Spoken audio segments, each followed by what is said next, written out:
Sir ఇక మరో ప్రత్యేకమైనటువంటి ప్రశ్న. రవితేజ, హీరో రవితేజ గారు నిజంగా ఆయన జీవితం ఓ రకంగా ఇన్స్పిరేషనే చాలామందికి. ఎంతోమంది విసిగిపోయిన వాళ్ళకి, వేసారిపోయిన వాళ్ళకి, లేకపోతే నాకు ఇంకా రేపటికి వైపు నాకు ఏమీ కనపట్టలేదు అని ఒక డైలమాలో ఉన్న వాళ్ళకి నిజంగా ఆయన జీవితం ఒక ఇన్స్పిరేషన్గానే చెప్పాలి మనం వాస్తవానికి.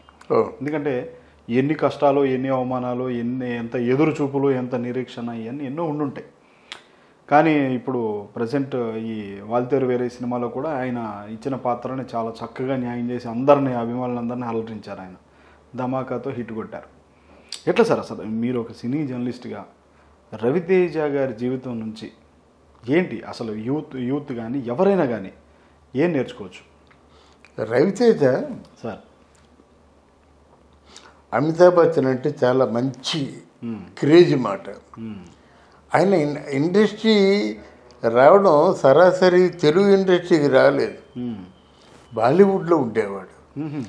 అప్పుడు ఆ రవితేజలో ఉన్న ఈజ్, యాక్టింగు, ఆ స్టైలు ఇవన్నీ డిఫరెంట్గా ఉంటాయి. తెలుగు వాళ్ళు, కొత్త వాళ్ళు అలా చేయరు. కానీ బాలీవుడ్లో ఉండి కొంతకాలం అక్కడ అసిస్టెంట్ డైరెక్టర్గా పనిచేసి మళ్ళీ ఇక్కడికి వచ్చాడు మాట. వచ్చిన తర్వాత ఆయనలో ఈజ్ బాగా గమనించాడు. గమనించిన తర్వాత ఇక్కడ మన ఎవరు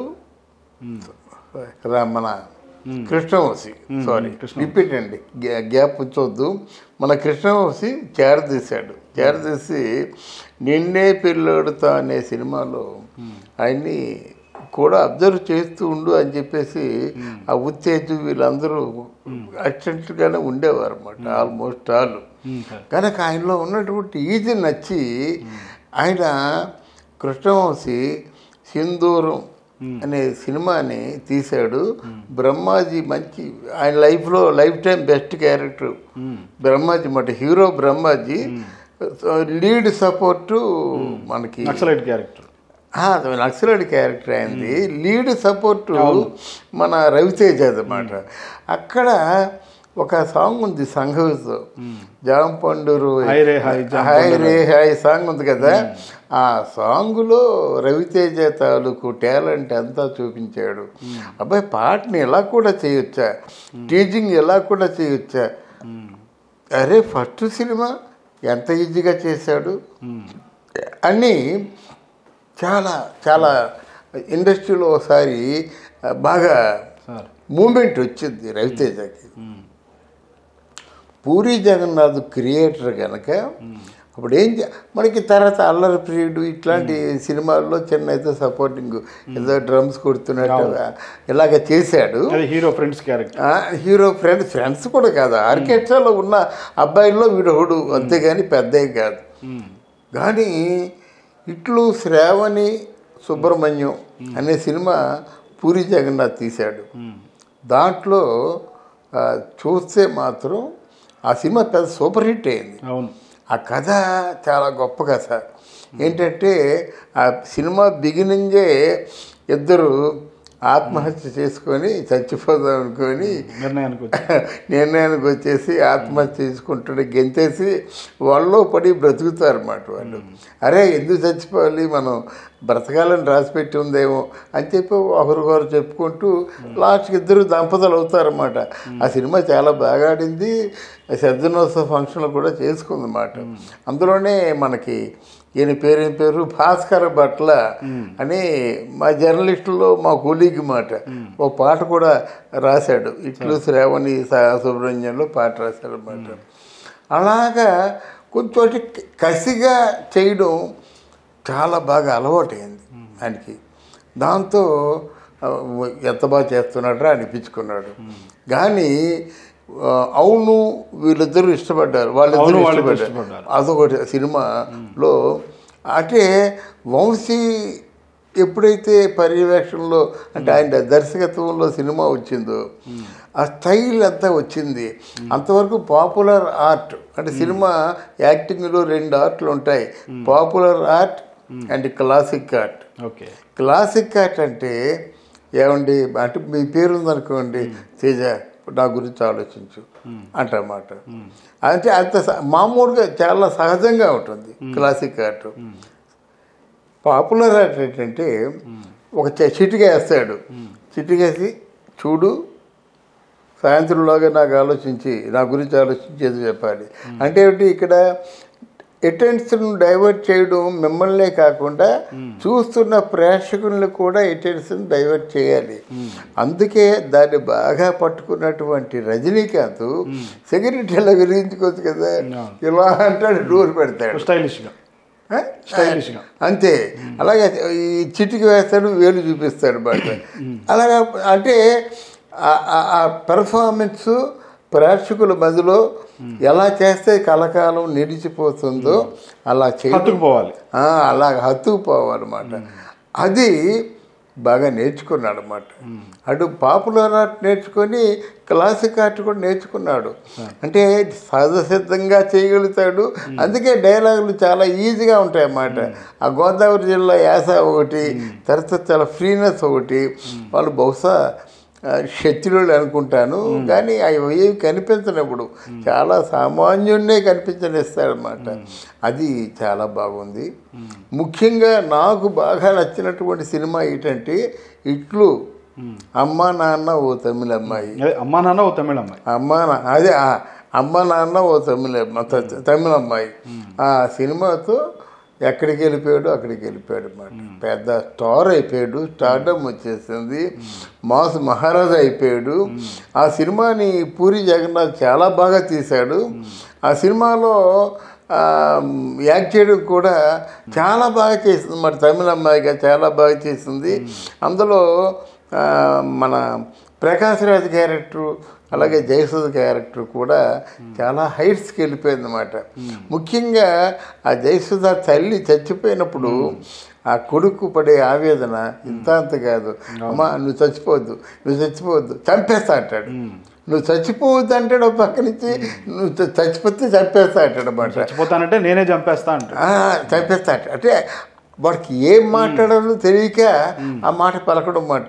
ఆ డైలాగ్ చెప్తూ ఆ థియేటర్లో ఉన్న ప్రేక్షకులందరినీ బోర్న ఏడిపించేశాడు అన్నమాట. దాంతో ఇంకా ఈయన్నెవరూ పట్టుకోలేరురా అని అనిపించింది. కానీ స్వయం సిద్ధంగా self made artist Ravi Teja, self made artist మాట. దాని తర్వాత ఎన్ని సినిమాలు చేసినప్పుడు ఇడియట్ ఎన్ని సినిమాలు చేశారంటే ఎంత పేరు తెచ్చుకున్నాడు, ఎంత.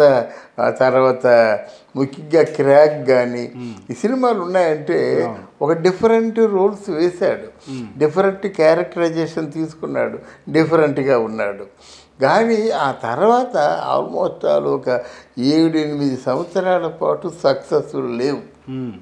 కానీ మొన్న ధమాకా సినిమాలో మళ్ళీ సక్సెస్ ఆయనకు వచ్చిందన్నమాట. అది నిలబెట్టుకుని ధమాకా అంటే ఆల్మోస్ట్ ఆయన పండగ పిక్చర్లో సిన్సియర్గా నిజంగా హిట్ అయిన సినిమా ఏదైనా ఉందంటే మరి వీరసింహారెడ్డి ధమాకా అని చెప్పుకోవచ్చు. మరి వాల్తేరు వీరయ్య ఇంకో గట్టిగా న్యాయం చేశాడు, బాగా న్యాయం చేశాడు. కానీ 1 or 2 daysలో నేను తెలియవచ్చు ఆ సినిమా రిజల్ట్ ఏమిటో తెలియవచ్చు. ఇక్కడ ముఖ్యంగా చెప్పడానికి ఏంటంటే కారణం మంచి ఆర్టిస్టు, మంచి మంచి డ్యాన్సరు, మంచి డైలాగ్ చెప్పేటువంటి డైలాగిస్టు కనుక ఏదైనా సరే పెర్ఫార్మెన్స్ చేసి. ఇటీవల మనం అన్స్టాపబుల్ షోలో కూడా ఒక మాట ఆయన చెప్పడం చూశాను సార్. అవును, నేను అసలు స్ట్రెస్ అనేటువంటిది నా డిక్షనరీలోనే ఉండదు, స్ట్రెస్ అనేటువంటిది నేను మైండ్లోకి రానిను అనేటువంటి ఒక మంచి మాట చెప్పారు ఆయన. అవునవును. అంటే ఎట్లా సార్ ఆయన అది విక్రమార్కుడు, ఆ విక్రమార్కుడు సినిమా ఒకటండి, రాజమౌళి చేసిన సినిమా. ఎంత గొప్ప సినిమా, ఎంత గొప్పగా చేశాడు అంటే విక్రమార్కుడు సినిమాని ఎంత ఫెరోషియస్నెస్గా చూపించాలో అలాగే అత్తిలి సత్యబాబు క్యారెక్టర్ని అంతే కామెడీగా చూపించాడు అన్నమాట. ఇటు కామెడీ పాత్రని అటు ఫెరోషియస్నెస్ పాత్రని రెండిని కూడా సమానంగా చేసి చూపించాడు కనుక మరి ఆయన డెఫినెట్గా మిగతా ఆర్టిస్టులు లేనటువంటి చాలా టాలెంట్ వీళ్ళలో ఉంది కాబట్టి అంతగా సక్సెస్ అయ్యాడు. అది చెప్పుకో తప్పదన్నమాట. సక్సెస్ అవడమే కాదు, ఎవరైనా నేను పడిపోయాను నాకు ఏమీ పాలుపోవటం లేదు, నాకు ఇట్లా లేదు, ఎక్కడ అవకాశం చిక్కట్లేదు, ఏమీ లేదు అని ఇట్లా నానా రకాలైన మాటలు వింటూ ఉంటాం. నా జీవితం ఇంతే, నా బతికి ఇంతే, నాకు ఇట్లా అయిపోయింది, నాకు అది కలిసి రాలేదు, ఇది కలిసి రాలేదు, ఇట్లా అనుకునేటువంటి ఇట్లా అనుకునే వారికి రవితేజ గారి జీవితం ఎలా ఆదర్శం అంటారు? డెఫినెట్గా అండి. ఎందుకంటే ఆయన నుంచి నేర్చుకోవాల్సిన అంశాలు ఏంటి ఎవరైనా కానీ? భవిష్యత్తు ఎవరో నీకు ఇవ్వరు, నీ భవిష్యత్తుని నువ్వే నిర్మించుకోవాలి. ఎవరో నీకు బదులుగా వచ్చి యాక్ట్ చేయరు నటులుగా అయితే. నువ్వే యాక్ట్ చేసి నువ్వే జనాల్ని మైమర్పించాలి, జనాల్ని గెలుచుకోవాలి. ఇది రవితేజని చూసి స్ఫూర్తి పొందవలసిన అవసరం అండి. రేపటి తరానికి రవితేజ నిజంగా మంచి ఆదర్శం. అంటే మంచి ఒక నటుడికి ఎంత ధైర్యం ఉండాలో, ధైర్య సాహసాలు ఉండాలో. నటుడే అని కాదు కదా సార్, ఎందుకంటే ఎలా జీవించాలో కూడా. అవునవును. ఎంత కాన్ఫిడెంట్గా వాళ్ళ వ్యక్తిగతంగా ఎంత కాన్ఫిడెంట్గా ఉండాలి, అవును, ఏ చేసే అంశం కూడా అనేటువంటిది కూడా నేర్చుకోవచ్చు కదా. అవునవును. అంటే ఇక్కడ నటులు తొందరగా డిస్కరేజ్ అయిపోతారమ్మా. చెప్పేది ఏంటంటే ఒక సినిమా ఫెయిల్ అయ్యేసరికి ఇంకా నేను నా జీవితం వేస్ట్, నా సినిమాకు నా గురించి ఎవరో దుష్ప్రచారం చేస్తున్నారు, నీ పైకి రాలనుకుంటారు అన్నమాట. మరి రవితేజ గురించి దుష్ప్రచారం చేసిన వాళ్ళు ఉన్నారుగా, మరి ఎలా పైకి వచ్చాడు, ఎలా నిరూపించుకున్నాడు గనక రవితేజ మాత్రం డెఫినెట్గా గట్టి పట్టుదలతో ఉన్నారు, సక్సెస్ అయ్యారు. అంటే ఒక స్ఫూర్తి, రేపటి తరానికి స్ఫూర్తి. కానీ ఎంతమంది ఫ్యాన్స్ సార్, ఆ స్థాయిలో ఫ్యాన్స్ని సంపాదించుకోవడం కూడా చాలా. రవితేజ ఫ్యాన్స్ నిజమైన ఫ్యాన్స్ అండి. ఆయన తాలూకు ఆ నటనతో ఆకర్షించుకొని గెలుచుకున్న ఫ్యాన్స్, కష్టపడి గెలుచుకున్న ఫ్యాన్స్ అన్నమాట. ఆ వర్గం అంతా ఆయన ఏర్పాటు చేసుకున్న వర్గం. రవితేజ గురించి 4 మాటలు మంచి మాటలు చెప్పామంటే పొంకానుగా చూస్తారు జనాలు అన్నమాట. అంటే అంత ఇష్టపడి రవితేజని చాలా సినిమాని ప్రేమిస్తారు. అది చాలా బాగా చెప్పారు సార్. Thank you. ధన్యవాదాలు సార్. Thank you.